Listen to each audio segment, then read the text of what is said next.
Bismillahirrahmanirrahim. Assalamualaikum warahmatullahi wabarakatuh. Innal hamdalillah nahmaduhu wa nasta'inuhu wa nastaghfiruh wa na'udzu billahi min syururi anfusina wa min sayyiati a'malina man yahdihillahu fala mudhillalah wa man yudlilhu fala hadiyalah. Asyhadu an la ilaha illallah wahdahu la syarikalah wa asyhadu anna sayyidana wa nabiyyana Muhammadan abduhu wa rasuluh.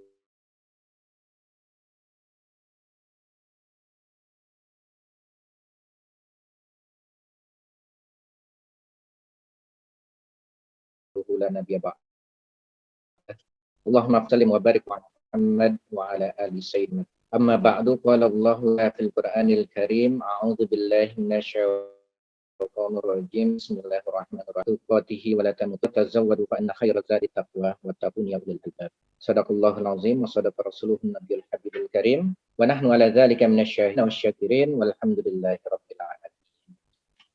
Bapak Ibu sekalian yang dirahmati Allah Subhanahu wa taala, wabil khusus orang tua kita, guru kita, yang insya Allah akan selalu kita doakan beliau, semoga Allah Subhanahu wa taala senantiasa menjaga beliau, melindungi beliau, memberkahi beliau, diberikan usia yang panjang dalam iman Islam, dalam sehat walafiat, dalam limpahan rahmat Allah Subhanahu wa taala, sehingga beliau bisa terus selalu membimbing kita untuk menuju kedekatan kepada Allah Subhanahu wa taala dan Rasul-Nya. Amin amin ya rabbal alamin. Dan juga orang tua kita, ibu kita, Ibu Hajah Melani Laimena Suharli, kemudian Ibu Dr. Hajah Dewi Motik Pramono MSI, kemudian Ibu Hajah Nita Yudi, Insinyur Nita Yudi, yang mudah-mudahan kita doakan pula beliau-beliau selalu dalam rahmat dan lindungan Allah Subhanahu wa taala, serta Bapak Ibu sekalian yang hadir dalam acara pengajian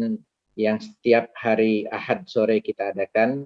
Mudah-mudahan niat kita, langkah kita menuju ke pengajian ini, baik yang melalui Zoom ataupun yang hadir di tempat, senantiasa mendapatkan keridhaan dari Allah Subhanahu wa taala.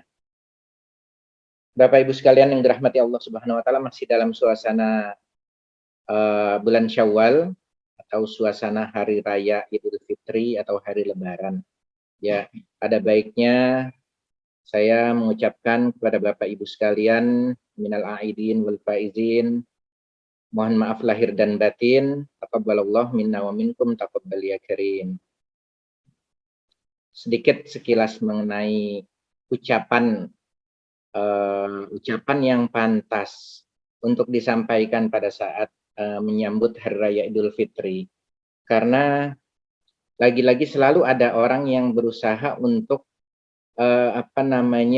untuk memperbaiki, mungkin maksudnya niatnya, mudah-mudahan niatnya baik gitu ya, untuk mengislah. Ada katanya kalimat-kalimat yang tidak pantas untuk diucapkan pada saat Hari Raya Idul Fitri karena tidak diajarkan oleh Rasulullah. Rasulullah tidak melakukan itu. Sehingga dianggaplah bahwa yang demikian itu adalah termasuk perkara yang bid'ah. Seperti contohnya kita mengucapkan mohon maaf lahir dan batin. Ya, ada sebagian orang yang menganggap ini adalah ucapan yang salah. Padahal kalau kita lihat di mana letak kesalahannya dianggap karena tidak mengikuti apa yang diajarkan oleh Rasulullah. Ya, bagi mereka apa-apa yang tidak dilakukan oleh Rasulullah maka itu dianggap menyalahi syariat, dianggap tidak sesuai dengan sunnah Rasulullah Shallallahu Alaihi Wasallam. Ya, seperti yang disampaikan oleh Bapak Kiai Haji Muhammad Suharli, justru momen setelah kita lepas daripada bulan suci Ramadan pada saat Hari Raya Idul Fitri adalah momen di mana kita justru dianjurkan untuk saling bermaaf-maafan. Ya, jadi Bapak Ibu tidak usah merasa ragu, tidak usah merasa khawatir nanti jatuh dalam kesesatan. Ketika kita minta maaf pada saudara kita, mohon maaf lahir dan batin, silakan diucapkan. Tidak ada yang menyalahi syariat di sini. Tidak ada kesalahan ketika kita mengucapkan permohonan maaf agar kita dimaafkan oleh saudara kita. Itu insya Allah tidak melanggar syariat. Di mana letak melanggar syariatnya? Ya, justru agama Islam mengajarkan kepada kita untuk selalu saling bermaaf-maafan. Walaupun memang momennya bukan hanya pada saat hari raya Idul Fitri saja, tapi bukan berarti ketika kita ucapkan pada saat hari raya Idul Fitri itu jadi menyalahi syariat, ya, tidak nyambung jadinya, ya. Biar bagaimanapun Bapak Ibu sekalian, silahkan kalau ada yang berpemahaman seperti itu, tapi yang jelas dengan tulus hati saya mengucapkan pada Bapak Ibu sekalian, mohon dimaafkan lahir batin selama kurang lebih 33 pertemuan sebelumnya. Mungkin ada kalimat-kalimat saya yang kurang tepat atau kurang berkenan di hati Bapak Ibu sekalian, saya mohon dibukakan pintu maaf yang sebesar-besarnya. Nah, Bapak Ibu sekalian yang dirahmati Allah Subhanahu wa taala, pada kesempatan kali ini insya Allah kita akan sedikit membahas sambil kita menunggu guru kita Bapak Kiai Haji Muhammad Suharli, amalan-amalan yang banyak dianggap remeh gitu ya, karena ini perkara yang kelihatannya kecil tapi sesungguhnya ini di mata Allah Subhanahu wa taala justru dianggap besar oleh Allah Subhanahu wa taala, ya. Banyak perkara-perkara yang kelihatannya sepele, kecil di mata kita tapi justru mendapatkan penilaian yang besar di sisi Allah Subhanahu wa taala, ya. Selama ini mungkin di antara pemahaman kita, di antara pemahaman Bapak Ibu sekalian, bahwa ibadah yang paling hebat itu adalah jika seorang sudah bisa konsisten untuk sholat tahajud tidak pernah ditinggalkan, puasa bulan suci Ramadan tidak pernah ditinggalkan, sholat 5 waktu tidak pernah ditinggalkan, sholat duha selalu dikerjakan, ya. Amalan-amalan ini semua adalah tujuannya untuk diri kita sendiri. Ketika kita berpuasa itu untuk diri kita sendiri. Ketika kita berhaji,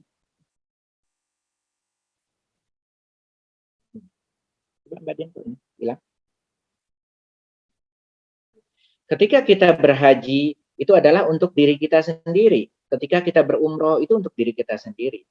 Ketika kita sholat itu untuk diri kita sendiri.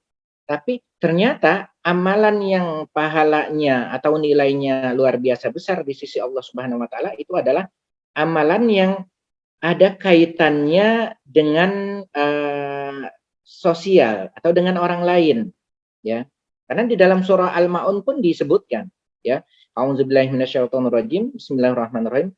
Ara'aital ladzi yukadzibu biddin fadzalikal ladzi yad'ul yatim wa la yahuddu 'ala ta'amil miskin. Nah, di ayat ini dengan tegas bahwa ibadah yang mendapatkan nilainya besar di sisi Allah Subhanahu wa taala itu adalah ibadah yang menyangkut kita memperhatikan orang lain. Ketika kita mengaku rajin ibadah, rajin sholat, rajin puasa, tapi kemudian kita tidak pernah menyayangi atau menyantuni anak-anak yatim, tidak pernah menganjurkan agar orang lain itu mau memberi makan orang-orang yang miskin, maka kita disebut sebagai orang yang mendustakan agama. Artinya Allah menganggap kita itu sedang berbohong. Ya. Karena amalan ibadah yang luar biasa besarnya di hadapan Allah ternyata adalah amalan ibadah yang ada kaitannya dengan keperluan orang lain, kebutuhan orang lain, ya. Mungkin saya sampaikan sebuah cerita yang sudah sering kali saya sampaikan, di antara Bapak Ibu mungkin juga sudah pernah mendengar cerita ini, ya. Tapi bagi saya cerita ini menginspirasi gitu buat diri saya, memotivasi buat diri saya. Karena kejadian itu bukan kejadian yang terjadi pada masa Rasulullah, bukan terjadi pada masa sahabat ataupun pada masa tabi'in. Kejadian ini terjadi pada masa yang sekarang-sekarang ini, ya.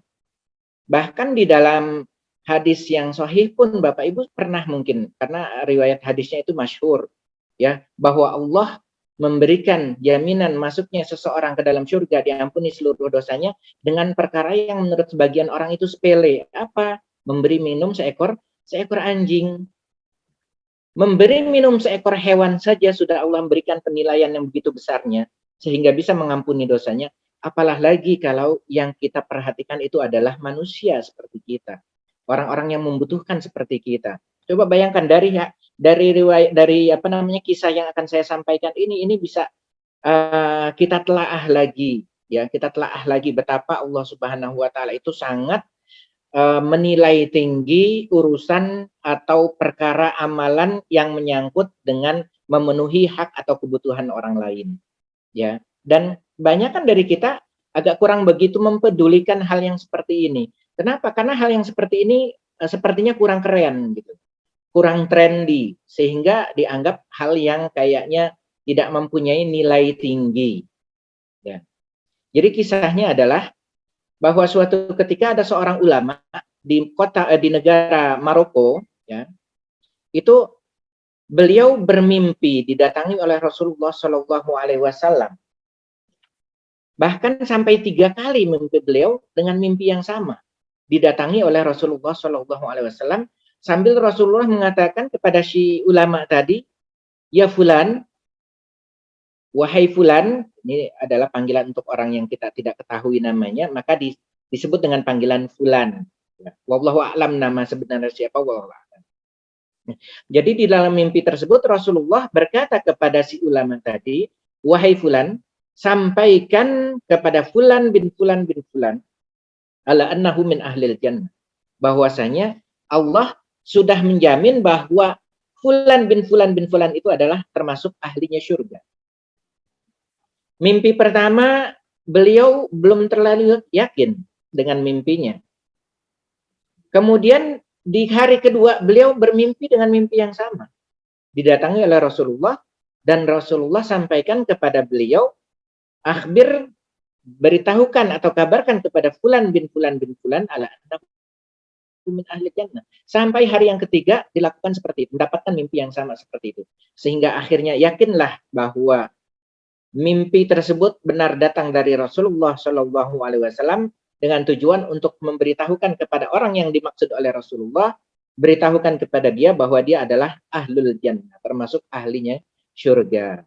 Dalam gambaran kita, mungkin di dalam benak kita, yang namanya ahlu surga itu orang yang sudah luar biasa hebat ibadahnya, ya, janggutnya panjang, pakaiannya sudah pakaian gamis yang bagus, yang bersih, kemudian selalu berada di dalam masjid, beriktikaf di dalam masjid, tidak pernah melakukan perbuatan maksiat dan lain sebagainya. Itu adalah jaminan buat yang menurut sebagian kita adalah dalam pikiran kita itu adalah orang yang sudah termasuk ahlinya surga.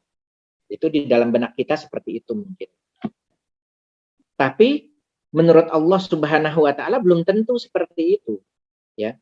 Karena ternyata orang yang tadi disampaikan oleh Rasulullah di dalam mimpi si Syekh tadi untuk disampaikan dia ahlul jannah, itu bukan orang yang ada di dalam gambaran kita dia itu adalah ahli ibadah. Bahkan sebaliknya, ketika orang tersebut didatangi, pada saat si Syekh tadi ingin menemuinya, beliau datang dari Maroko, datang sengaja ke kota Mekah, beliau berumroh, kemudian dicarilah orang yang disebutkan oleh Rasulullah tadi dengan ciri-ciri yang disebutkan oleh Rasulullah. Dan ternyata bukan bertemu dengan ulama yang ada di kota Mekah. Ya. Yang akan ditemui itu bukan ulama. Justru yang dia akan ditemui itu adalah orang yang menurut penduduk setempat, dia adalah orang yang ibadahnya kurang.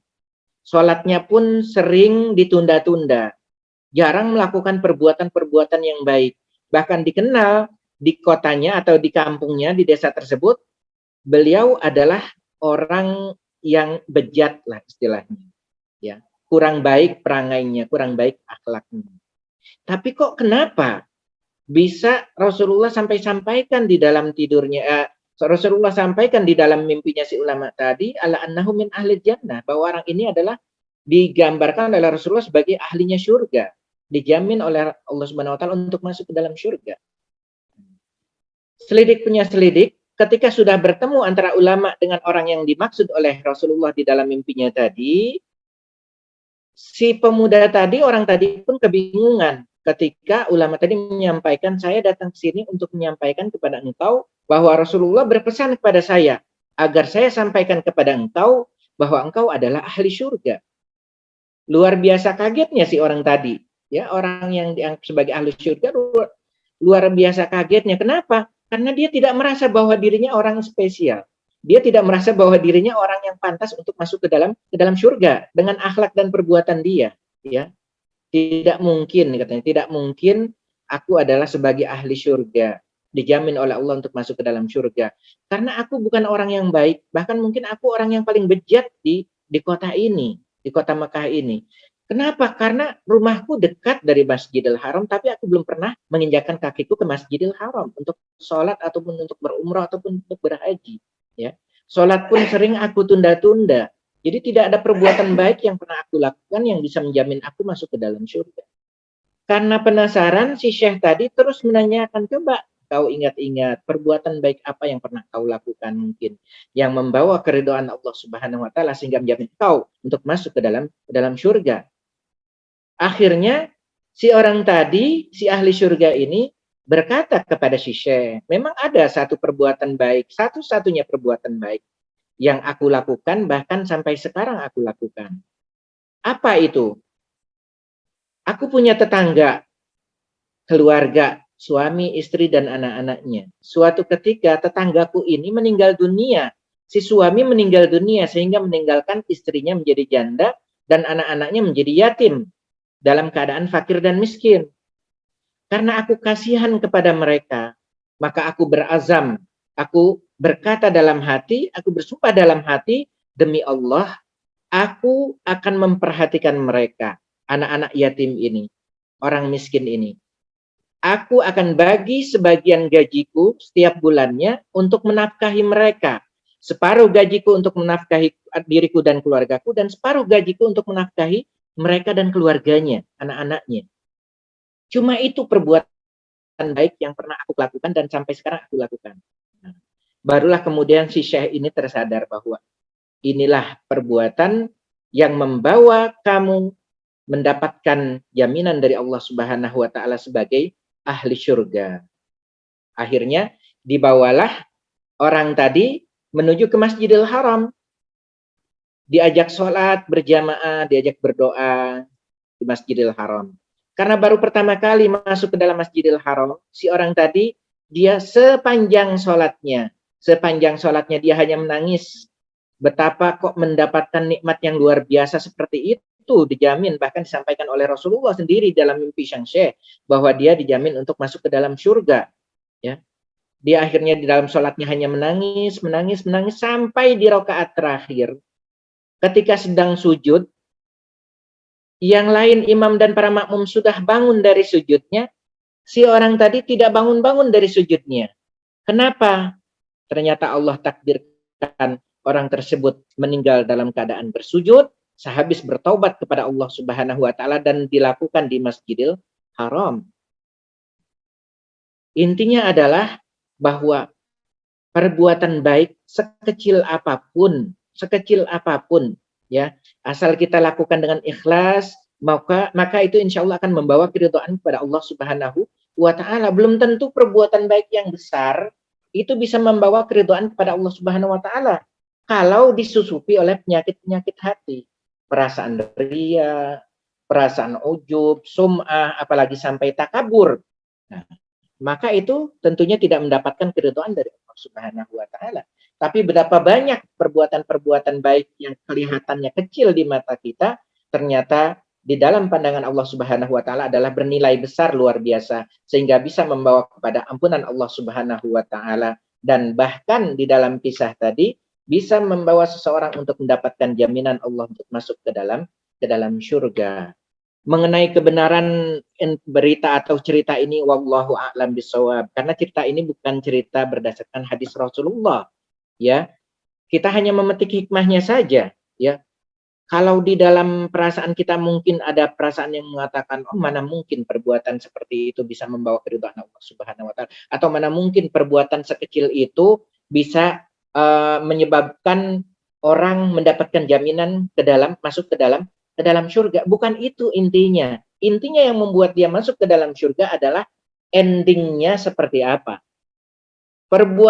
Di dalam hadis, banyak digambarkan di dalam hadis, betapa seseorang sudah mendekati surga, tinggal selangkah lagi masuk ke dalam surga, tiba-tiba Allah memberikan ketetapan bahwa dia melakukan perbuatan ahli neraka, sehingga akhirnya ketetapan Allah adalah dia masuk ke dalam neraka. Dan betapa banyak orang seumur hidupnya melakukan perbuatan ahli neraka. Pada akhir hidupnya, Allah tetapkan dia mengerjakan amalan-amalan ahli surga. Sehingga akhirnya Allah menetapkan dia masuk ke dalam surga. Setiap kita pasti menginginkan ending yang bagus. atau yang kita sebut dengan husnul khotimah, akhir penutupan hidup yang bagus, dalam keadaan husnul khotimah. Bahkan doa kita kepinginnya meninggal dalam keadaan sholat, dalam keadaan sujud, ya. Semua itu adalah haknya Allah Subhanahu wa taala untuk memberikan kepada siapapun yang Allah kehendaki. Yang terpenting adalah kita jaga perilaku kita jaga akhlak kita jaga perbuatan-perbuatan kita perhatikan orang-orang yang membutuhkan. Karena amalan yang paling utama di sisi Allah Subhanahu wa taala adalah amalan yang memberikan kebahagiaan kepada orang lain. Makanya di surah Al-Maun dikatakan, "Ara'aital ladzi yukadzibu biddin." Bohong apabila ada orang yang berkata bahwa dia itu beragama, bahwa dia itu orang yang alim, dia orang yang bertakwa kepada Allah Subhanahu wa taala, beriman kepada Allah Subhanahu wa taala, tapi dia tidak pernah mengajak orang untuk menyantuni fuqara dan masakin, tidak pernah mengajak orang untuk mengasihi anak-anak yatim. Bohong kata Allah Subhanahu wa taala. Nah, para hadirin sekalian yang dirahmati Allah Subhanahu wa taala, melalui taklim ini saya kembali ingin mengajak diri saya sendiri, terutama khususnya buat diri saya sendiri dan kepada para hadirin sekalian, ayo kita saling berlomba-lomba. Ini momen selesai daripada bulan suci Ramadan. Janji Allah adalah orang yang sudah menyelesaikan puasa di bulan suci Ramadan dengan baik, artinya dia kerjakan puasanya dengan baik, siyam wal qiyam, dia bangun malam hari untuk mengerjakan sholat sunnah ataupun sholat tarawih, siang harinya dia mengerjakan ibadah puasa dengan ikhlas lillahi ta'ala, tidak dikotori dengan ucapan-ucapan yang kotor, ucapan-ucapan yang jelek, dijaga bukan hanya syahwat batinnya aja, bukan hanya syahwat perutnya saja, tapi syahwat hatinya juga dia jaga, syahwatul faradnya juga dia jaga, tidak pernah mengucapkan kalimat-kalimat yang menyinggung perasaan orang lain ataupun kalimat-kalimat yang kasar dan kotor. Maka selesai daripada ibadah bulan suci Ramadan, ibaratnya dia seperti terlahir kembali dari rahim ibunya tanpa membawa dosa apa-apa. Nah, momen di Hari Raya Idul Fitri ini, ayo kita mulai memperbaharui semangat kita. Semangat untuk apa? Semangat fastabiqul khairat, semangat untuk saling berlomba-lomba untuk melakukan kebaikan. Begitu banyak orang di luar yang membutuhkan kebaikan atau membutuhkan bantuan dari kita, membutuhkan perhatian dari kita. Ya, salah satunya contoh yang saya sampaikan tadi, ya betapa rasa kasih sayang kita kepada orang lain, bukan hanya kepada orang lain, bahkan kepada makhluk Allah. Ya, kepada makhluk Allah, rasa sayang kita kepada makhluk Allah itu insya Allah akan membawa turunnya rahmat Allah Subhanahu wa ta'ala. Irhamu man fil ardi yarhamukum man fis sama. Kasih sayangilah siapapun atau apapun yang ada di atas bumi ini, maka Allah Subhanahu wa ta'ala akan menyayangi kita dengan sebab kasih sayang yang kita tebarkan di atas bumi ini. Wallahu a'lam bishawab. Hanya ini yang bisa saya sampaikan, kurang lebihnya mohon dibukakan pintu maaf yang sebesar-besarnya. Sekali lagi pada momen bulan suci, pada momen bulan Syawal ini, saya ingin sekali lagi mengucapkan kepada Bapak Ibu sekalian, mohon dibukakan pintu maaf yang sebesar-besarnya. Gimana? Ada pertanyaan? Di layar. Sebentar, Bapak Ibu ada pertanyaan, coba kita lihat, mungkin bisa kita jawab. Nah, ya. Assalamualaikum Ustadz, apakah tausiah Ustadz berarti bahwa lebih utama membantu orang lain daripada menunaikan sholat dan puasa? Jika sholat dan berpuasa adalah sekedar untuk memuaskan diri sendiri, maka apakah tidak perlu melakukan kegiatan rukun Islam sesuai urutannya? Agak membingungkan sehingga mohon pencerahan dari Ustadz. Terima kasih atas pertanyaannya. Ya. Sholat, puasa itu adalah rukun.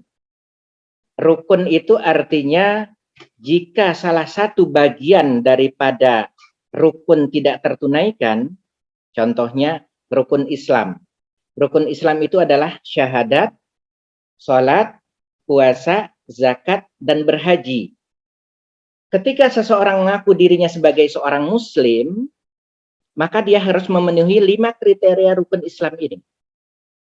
Dia harus bersyahadat, dia harus melakukan sholat, dia harus berpuasa, dia harus berzakat. Dan ketika dia mampu, maka dia harus menunaikan ibadah haji. Ini sudah perkara yang tidak bisa ditawar-tawar lagi untuk menjadi seorang muslim. Artinya, bukan berarti yang saya sampaikan membantu orang lain itu lebih utama daripada mengerjakan sholat.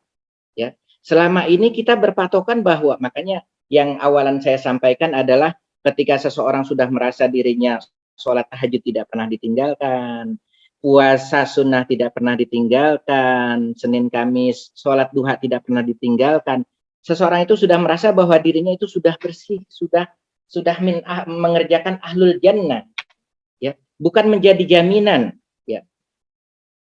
Perkara sholat, puasa, zakat adalah perkara yang sama sekali tidak boleh ditinggalkan bagi orang yang sudah akil balik dan mampu untuk mengerjakannya. Nah, jadi tidak ada terkait sama sekali dengan ibadah amaliyah yang tadi saya lakukan membantu orang lain. Ketika kita membantu orang lain, tapi Bapak, Ibu, kita tinggalkan sholat kita tinggalkan puasa Ramadan kita, itu hubungan kita dengan Allah Subhanahu wa Ta'ala. Dan itu bisa menggugurkan keislaman kita ketika kita tinggalkan sholat karena merasa bahwa sholat itu tidak wajib untuk dilakukan. Ketika kita tinggalkan puasa karena kita merasa tidak usah berpuasa. Artinya kita mengingkari bahwa itu adalah bagian daripada rukun Islam. Ini sudah mutlak. Nah, yang ditanyakan tadi mengenai sholat, puasa, tambahannya adalah zakat, tambahannya adalah berhaji, itu sudah mutlak harus dilakukan bagi seseorang yang mengaku dirinya sebagai seorang muslim. Seorang muslim kriterianya harus ada 5 ini. Dia harus bersyahadat, dia harus sholat, dia harus puasa, dia harus berzakat, dan ketika sudah ada kemampuan man istata'a ilaihi sabila, maka dia harus pergi melaksanakan ibadah haji. Kalau belum berhaji bagaimana? Padahal sudah mampu.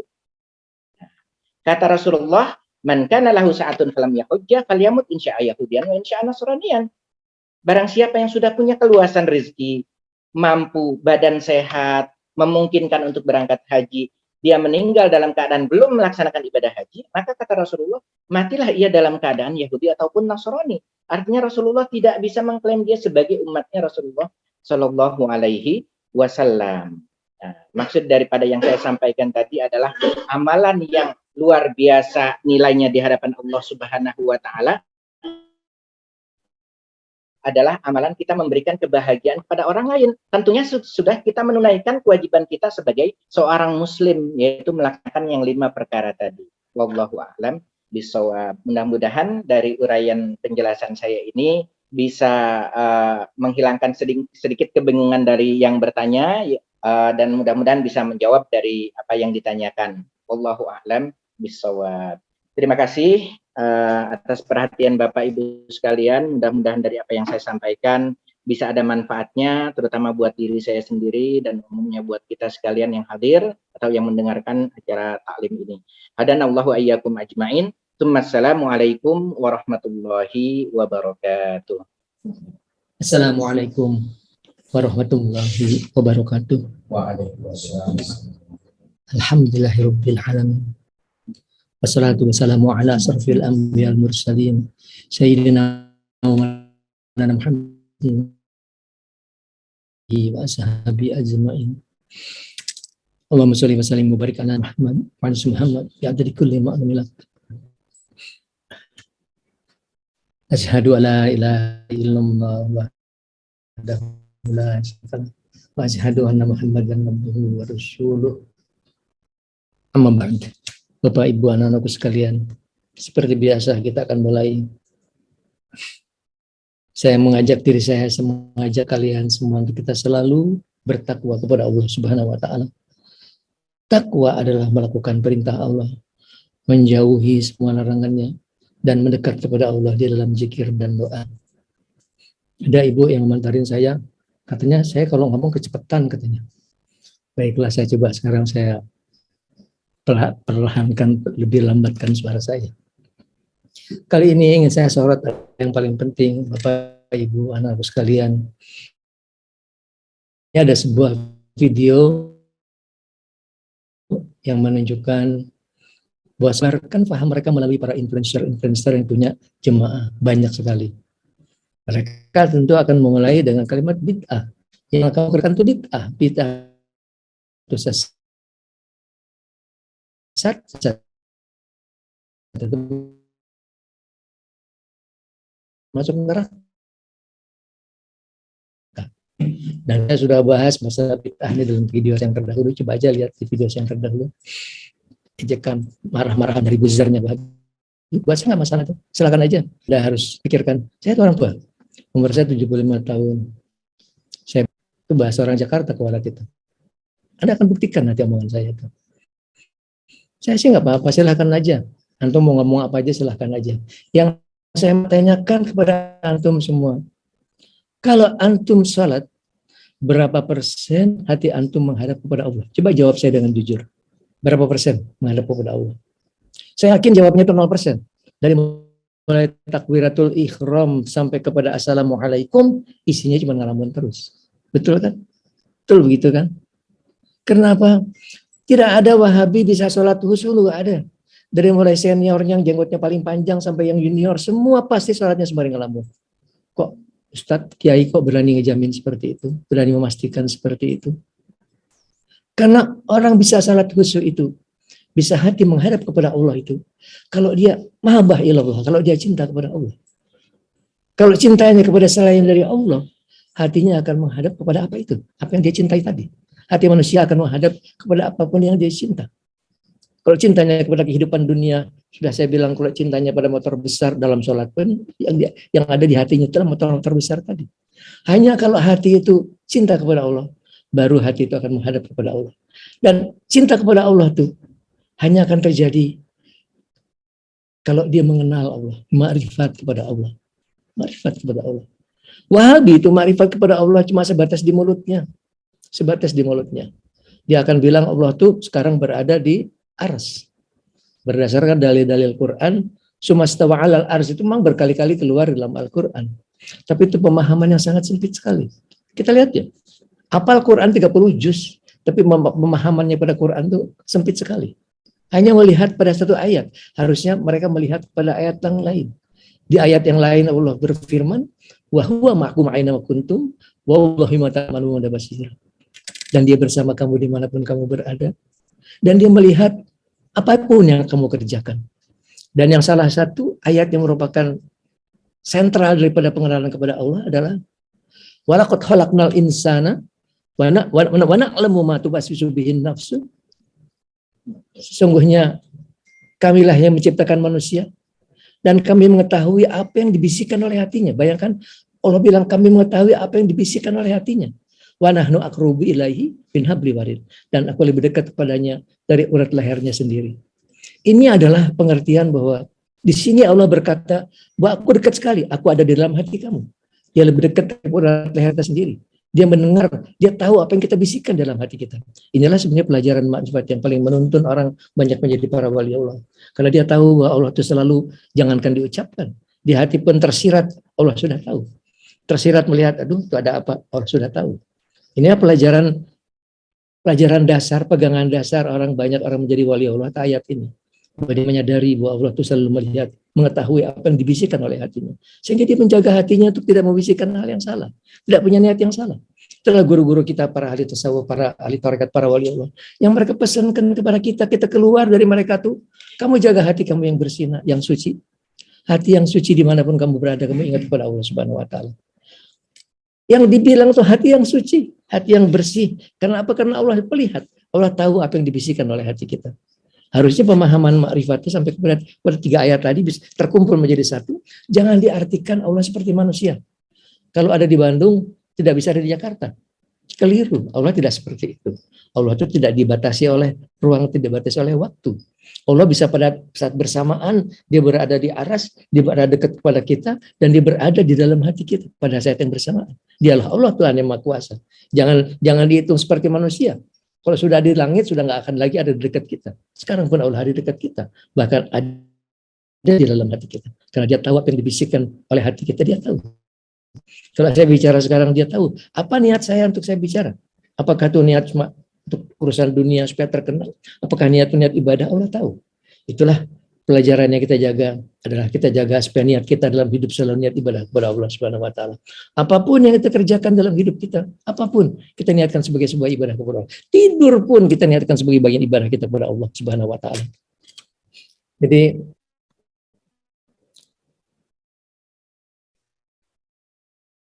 Ini adalah pengetahuan yang penting bagi kalian semua. Wahabi itu jauh dari Allah. Orang sholat hatinya menghadap kepada selain Allah, dia bukan sedang dia sedang menyembah nafsunya sendiri. Dia sedang menyembah nafsunya sendiri. Dalam Al-Quran Allah sudah mengancam, arwa'aita allazi yukadzibu biddin fadzalikal ladzi yad'ul yatim wa la yahudu ala tu'amil miskin fawailul beri mereka yang lalai di dalam salatnya. Allah mengancam dengan neraka orang lalai di dalam salatnya. Kalian semua murid-murid saya harus belajar salat zuhur. Selesai salat coba kita lihat berapa persen hati kita menghadap Allah. Ya di awal-awal memang tetap aja susah buat bisa 100%. 90% sudah bagus. Karena setan itu terus dia ganggu kita, sehingga dalam lintasan pikiran kita akan terlintas saat itu.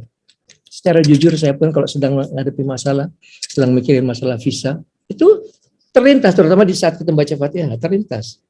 Kita hilangkan lagi, insya Allah akan hilang itu. Insya Allah yang penting dalam sujud rukun dan sujud kita itu 2/3 sholat ada di situ.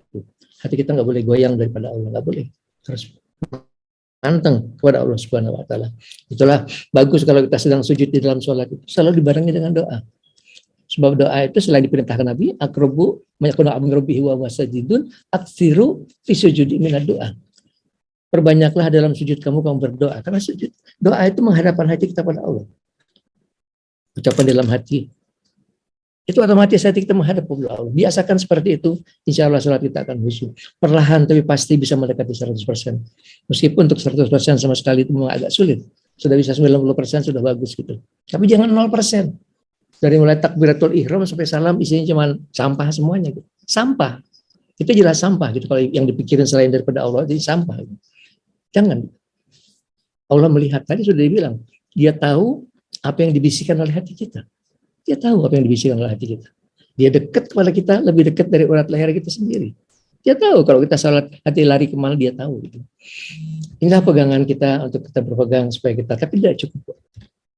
Tidak cukup kita sampai ke derajat khusyuk itu dengan sekedar tahu bahwa Allah dekat kepada kita.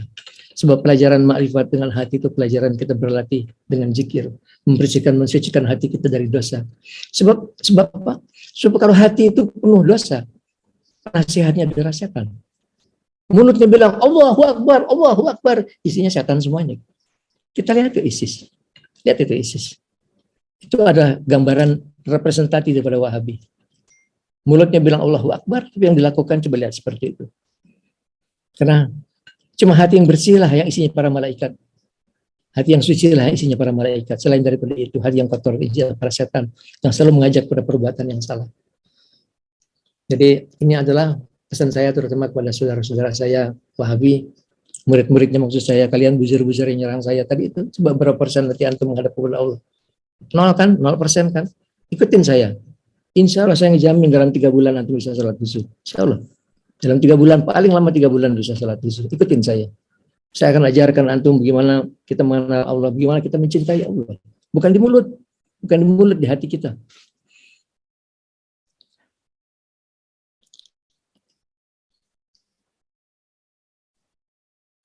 Mengenal Allah adalah dengan mencintai Allah. Cinta kepada Allah tidak mungkin kecuali kita dengan mengenal Allah.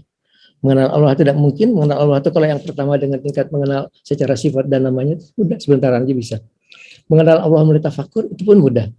Melalui renungan kita melihat, kita merenung betapa Allah menciptakan langit bumi, menciptakan benda, semua itu mudah. Tapi mengenal Allah dengan hati kita itu perjalanan rohani yang sangat panjang sekali.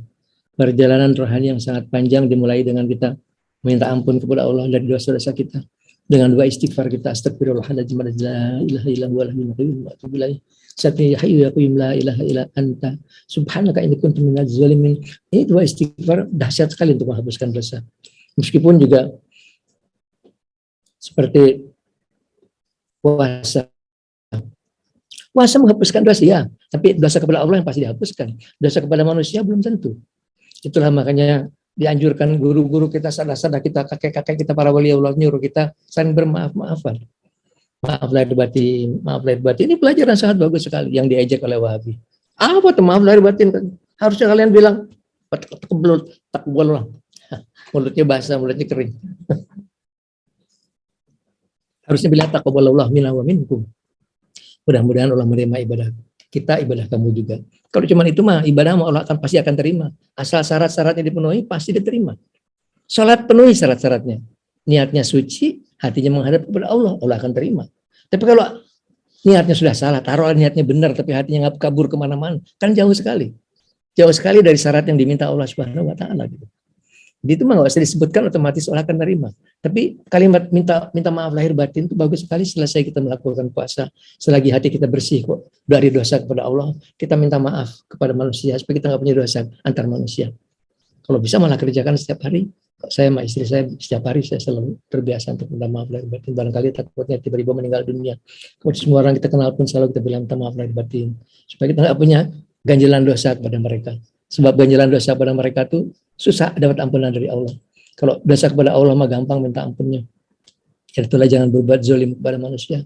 Itulah perjalanan hidup pertama kita. Kalau kita bilang katanya kita ingin jadi orang-orang sayang Allah, pelihara kelakuan kita. Pelihara kelakuan kita. Jangan pernah melakukan sesuatu yang orang tersinggung, yang orang menjadi marah, yang orang merasa dizolimi. Jangan pernah melakukan hal seperti itu. Dalam hidup kita, selalu kita berusaha menjadikan diri kita memberikan manfaat untuk orang lain. Dengan harta kita, dengan ilmu kita, dengan tenaga kita, dengan senyum kita, dengan sikap yang baik. Itulah jalan-jalan menuju keselamatan. Jangan ikutin ajaran Wahabi, itu ajaran yang keliru. Jangan ikutin gitu. Sekarang mereka masih belum melakukan hal-hal yang seperti dilakukan di negara mereka, karena mereka masih minoritas.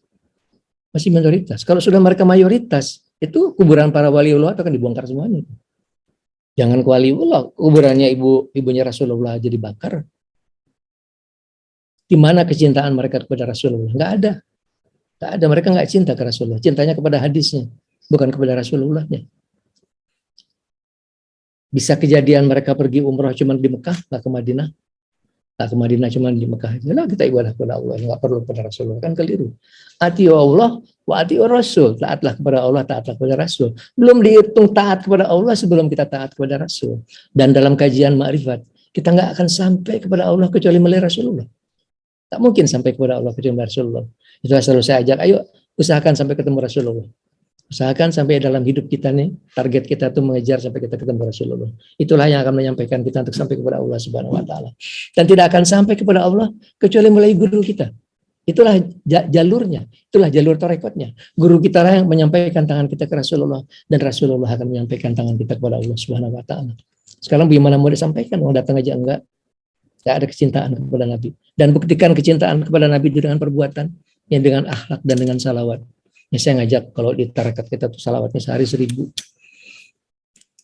Kejar dengan tarekat seperti itu. Sudah banyak sekali yang ketemu, sudah banyak sekali. Banyak sekali yang ketemu. Terakhir anak saya yang ketemunya bagus sekali. Berdialog, mereka ngobrol. Bagus sekali, anak saya yang paling besar, saya senang gitu. Saya kejar semuanya bisa, semua kan anak-anak saya juga. Ngejarnya dengan kecintaan, dengan perbuatan, dengan hati yang suci, hati yang bersih. Kalau hati yang kotor tuh, tadi sudah dibilang isinya setan semuanya. Kalau hati yang kotor, penuh dosa, isinya setan semuanya. Meskipun mulutnya ngomong kalimat-kalimat yang bagus, tapi yang menasihati semua setan di baliknya selalu ada ujung-ujungnya, pamrih-pamrihnya gitu. Ya Pak Syukri, kalau kita ngajar yang kita lakukan adalah kita niat kita lillahi ta'ala.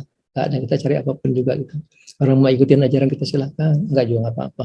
Tapi adalah sangat aneh gitu kalau dia kepengen ketemu Rasulullah, dia ke kita aja dia tidak melakukan kewajibannya dengan benar gitu.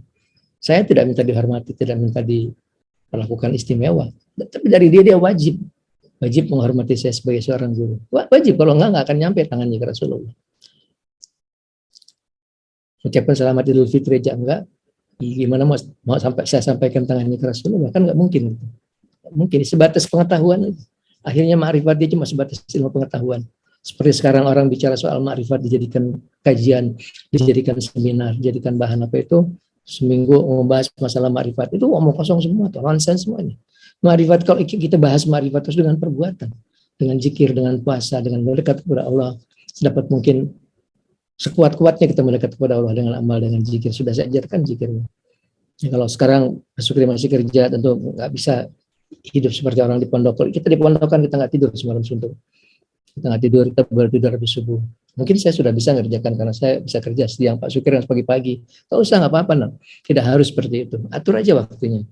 Hari subuh bisa tidur lagi sebentar lagi, supaya kita juga badan kita, ini badan amanah dari Allah, kita harus jaga, kita harus pelihara. Ini amanah dari Allah untuk kita pelihara. Jangan disia-siakan gitu. Bagi-bagilah, tapi ya sadarilah bahwa waktu makin mendekat. Antrian kita untuk masuk ke dalam kubur makin maju terus gitu. Terus makin maju, makin mendekat kepada hari-hari di mana kita akan menghadap kepada Allah Subhanahu wa taala. Jadi di pelajaran makrifat itu adalah yang paling utama, yang paling pokok adalah makrifat dengan hati kita. Yani kita tahu, kata Nabi, manusia itu punya 4 mata, 2 di kepala, 2 di hati. Dengan 2 di kepala dia melihat alam semesta, dengan 2 di hati dia melihat ke alam malakut.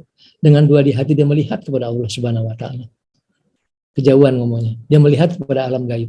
Dia akan melihat kepada dunia jin, kepada kehidupan jin. Meskipun kalau banyak jemaah yang perempuan suka takut, saya nggak mau Pak, istri saya juga kayak gitu. Saya tahu, saya percaya itu, saya nggak mau ngelihat, saya takut. Takut karena kita merasa kita nggak punya kemampuan buat menundukkan mereka. Kalau kita merasa punya kemampuan menundukkan mereka, kita nggak takut gitu. Kita takut sama sekali, nggak takut. Kita akan bilang, kamu yang takut sama saya, bukan saya yang takut sama kamu gitu. Dan kita akan biasa melihat kehidupan mereka, bahwa mereka itu sudah menempati dunia ini ribuan tahun sebelum manusia diturunkan ke bumi. Kenapa kita harus merasa bumi ini kita punya sendiri gitu? Kenapa perasaan bumi? Kita sama-sama aja itu, pasal jangan saling ganggu. Dan mereka pun kalau mereka sudah punya kedudukan yang bagus, mereka nggak mau usil ke kehidupan manusia. Saya tahu pasti, karena saya tahu dunia itu. Mereka nggak mau sibuk-sibuk ngurusin kehidupan manusia. Mereka sudah senang, sudah punya selir banyak, cantik-cantik banyak, sudah punya kehidupan yang menyenangkan. Nggak kepengen usil kehidupan manusia. Yang membuat mereka jadi kelibat-libat kehidupan manusia itu kan para dukun-dukun. Pendukun itu malahnya juga teman-temannya cuma kelas-kelas jin yang kelas rendahan aja. Paling tinggi kelas letnan aja. Cuma kalau kita bunuh, maksudnya kita harus siap ngadepin yang datang balas dendam tuh, bapaknya tuh gurunya lebih tinggi banget. Mungkin mayor, letnan, kolonel. Kalau kita bunuh lagi, yang datang lebih tinggi lagi. Kita harus siap tempur. Kita menangan insya Allah, jangan takut. Jangan takut, kita muridnya Rasulullah. Kita punya pedangnya Rasulullah, kita nggak takut. Kita. Semua murid saya harus punya ilmu itu. Kalau orang tidak mengenal dunia itu berarti dia belum mengenal Allah Subhanahu wa taala. Baru mengenal di kulit-kulitnya aja. Kalau dia tidak mengenal dunia jin. Karena kalau dia mendekat kepada Allah dengan hatinya, otomatis dia akan masuk ke dalam dunia itu. Otomatis suka tidak suka, mau tidak mau. Gak ada pelajaran. Ada orang nanya saya, Pak Suharli, bagaimana sih caranya mengenal dunia jin? Saya juga nggak tahu gimana caranya. Saya nggak pernah tahu ada ilmu seperti itu. Tapi kalau kamu mendekat kepada Allah dengan hati, otomatis kita akan bersentuhan dengan dunia mereka. Seperti saya bilang, mereka pada umumnya mereka hidup di lautan. Jumlah mereka 9 kali manusia, banyak sekali. Berarti kalau manusia 7 miliar, mereka 63 miliar. Kebanyakan mereka hidup hampir 90% hidupnya di laut. Yang di daratan itu cuma sedikit aja. Itu pun biasanya adanya di gunung-gunung. Itu pun kalau di mata saya belum ada dari mereka yang sangat bagus sekali. Paling saya bilangnya itu kapolsek, kelas-kelas kapolsek. Tapi itu pun potensial bisa membunuh, jangan sombong. Potensial bisa membunuh. Kalau di laut itu mereka jago-jago. Mereka tapa puluhan tahun, ratusan tahun. Terakhir di Gunung Semeru itu yang sedang tapa sudah puluhan tahun. Ya. Kalau dia selesai besok dia sakti sekali, gagah sekali dia. Tapi kita beruntung kita punya Rasulullah. Itu jimat kita yang paling utama adalah Nabi dan Rasulullah. Beruntung kita jadi umatnya Rasulullah. Jadi kita nggak takut. Kita juga nggak kepengen kok sentuhan sama mereka. Terus semua dibunuh-bunuh ini enggak lah. Untuk apa juga gitu. Ya, kita nggak kepengen. Tapi kita harus siap kalau mereka mengganggu. Kita harus siap. Jangan sampai diganggu terus nggak bisa ngelawan gitu. Aduh, ya Allah. Itu yang di selatan Pulau Jawa tuh Nyai Roro Kidul. Itu sakti. Itu sakti. Cuman kadang-kadang rakyatnya itu juga suka mengganggu. Mereka menyebarkan penyakit ke arah timur. Seperti itulah yang terjadi. Udah kita ngomong seperti itu, omongannya nggak habis-habis gitu. Kita bahas masalah makrifat terus kita bahas. Jadi kalau kita mau mengenal Allah, kita harus mencintai Allah, kita harus mengenal Allah. Kalau mengenal Allah, perjalanan rohani kita dari mulai dengan mengenal secara namanya, mengenal secara akal kita dan secara hati kita adalah dengan tarekat. Tidak ada jalan mengenal Allah tanpa tarekat, enggak ada. Enggak ada. Karena itulah yang diturunkan Nabi pada 2 orang sahabat, Abu Bakar dan Ali, yang pecah menjadi tarekat yang sangat banyak sekali. Ratusan, saya nggak tahu ada berapa ratus tarekat di seluruh dunia. Seluruh dunia, sampai ke Maroko, sampai ke Kairo, sampai ke Mesir, di mana-mana ada. Dan semuanya punya tujuan yang sama, untuk mencintai Allah. Apa yang mereka kerjakan dalam tarekat mereka itu, ujungnya mereka kejar adalah cinta kepada Allah. Caranya mungkin berbeda-beda. Yang satu dengan cara seperti itu, yang satu cara seperti ini. Tapi tujuannya sama. Tujuannya untuk mahabbah kepada Allah Subhanahu wa taala. Baiklah, dari masa 4 ke cuma waktu 20 menit buat zikir dan doa. penting kita berzikir dan berdoa. Kemarin sudah saya ingatkan, kalau kita mau terhindar dari corona, yang paling gampang itu setiap sujud, paling kurang sujud terakhir, bilang kepada Allah, ya Allah, Tuhan yang Maha Suci, Maha Kuasa, Maha Agung, sebutkan 3 nama tadi. Itu 3 nama yang Allah paling senang disebut. Maha Suci, Maha Kuasa, Maha Agung. Dalam doa apapun yang lainnya pun sebutkan 3 nama ini. Ini tiga sifat yang Allah senang sekali disebutkan. Ya Allah, Maha Suci, Maha Kuasa, Maha Agung, lindungi kami dari kejahatan virus corona. Engkaulah Tuhan yang Maha Gagah Perkasa. Allah malu untuk tidak melindungi kita. Allah malu, kita sudah melindungkan diri kepada Allah. Dan Allah pasti akan melindungi. Selamat pasti. Jangan lupa, setiap sujud selalu. Kalau bisa mintanya sekaligus, lindungi saya dan keluarga saya semuanya. Lindungi saya dan keluarga saya dari kejahatan virus corona. Engkaulah Tuhan yang Maha Gagah Perkasa. Setiap hari seperti itu. Selamat. Sekarang kita zikir, kita doa. Kemudian itu bacaan-bacaan yang mendekat kepada Allah dan kepada Nabi di Instagram sudah ada. Yang 40 hari, yang 30 hari. Ya, itu bisa dilihat di situ. Panduan tuntunan untuk mulai berzikir. Kirimin ya Fatihah ke saya.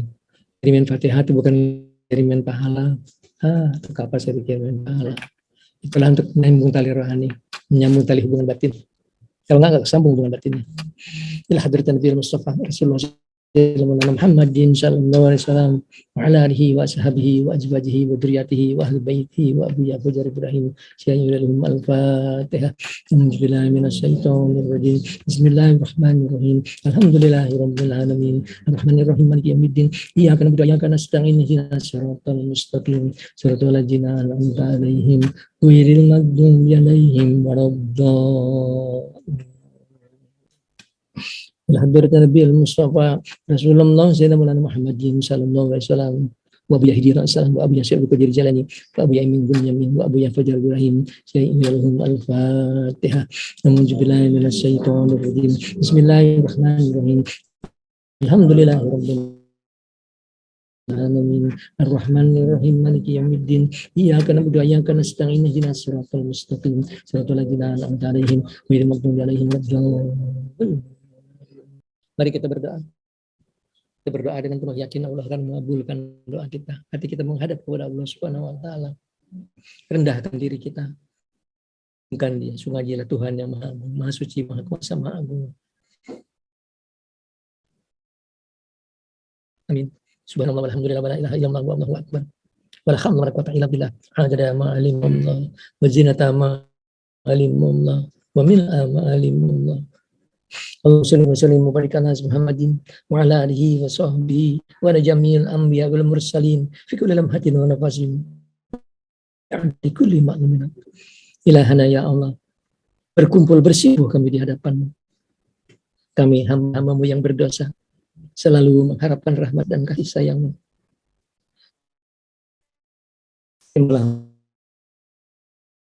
Puja dan puji kami. Nikmat karunia yang telah Engkau limpahkan kepada kami. Nikmat iman, nikmat Islam, nikmat sehat, nikmat umur, dan nikmat lain yang begitu banyak yang tidak sanggup kami hitung satu persatu. Terima kasih ya Allah. Matur nuwun ya Allah. Nuhun Gusti. Walakal hamdu kulluhum, walakal syukru kulluhum, walakal mulku kulluhum, walakal khalqu kulluhum, biyadikal khair kulluhum, wa ilaika yarji'u amru kulluhum. Limpahkan rahmat dan kasih salam. Limpahkan rahmat, taufik, hidayah, inayah, maghfirah-Mu. Maafkan segala kesalahan kami. Maafkan segala kesalahan kami. Maafkan segala kekurangan kami. Ampuni segala dosa-dosa kami ya Allah. Ampuni segala dosa-dosa kami. Bersihkan hati kami dari segala dosa dan penyakit hati. Bukakan mata hati kami agar kami dapat ma'rifah, agar kami dapat mencintai-Mu. Kurniakan kami ilmu laduni ya Allah. Ilahana. Ampuni dosa kedua orang tua kami, baik masih hidup maupun sudah di dalam kubur. Yang sudah di dalam kubur, ayah-ayah kami, ibu-ibu kami. Ampuni dosa mereka ya Allah.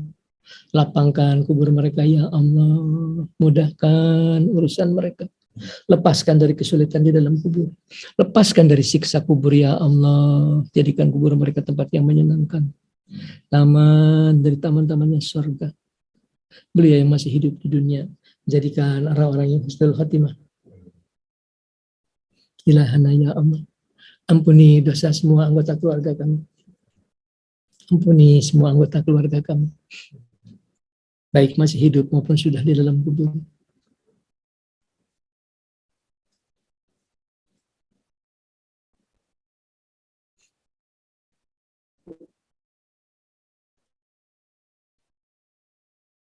Ilahana, ampuni dosa semua anggota keluarga kami, baik masih istri-istri kami, kakak-kakak kami, adik-adik kami, anak-anak kami, paripar kami, mereka, keluarga kami yang sudah di dalam kubur.